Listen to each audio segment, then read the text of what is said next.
ඔය නිදිමත කියන එක එකපාරට එන්නේ නැහනේ. නිදිමත එන්නේ පුතේ පියවර 3කට. මම ඕන තරම් ලෙක්චර්ස් වල බුදියාගෙන තියෙන ඒකින්ද මම කියන්නේ මේ හරියට. ඕක එන්නේ මෙහෙමයි. නිදිමත එනවා කියලා දැනෙනවා. දැනෙද්දි මනසෙන් කියනවා. ඕකේ පොඩි ආතල් එකක් තියෙනවා. ඒකින්ද ඔක කොහේ යන්න ඉඩ අරින්න. ඔයාට පාඩමත් ඇහෙනවනේ අවුලක් නැහැනේ. ඒකින්ද ඔය පාඩම අහගන්න ගමන් ඔය ආතල් එක විඳින්න.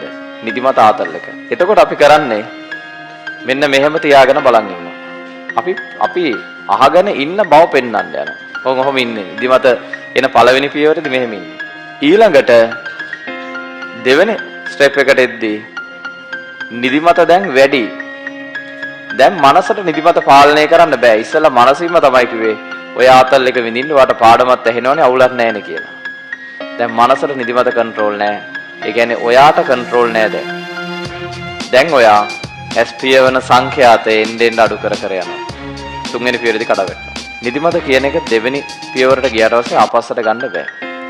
එහෙමනම් හදිස්සි ආවේගීය තත්වයක් ඇති වෙන්න ඕනේ. ඒ කියන්නේ මම එකපාරට කියන්න ඕන ඔය නිල් පාට ටී-ෂර්ට් එක ඇහරවන්න අන්න ඒ වගේ කියන්නේ ආවේගීය තත්ත්වය.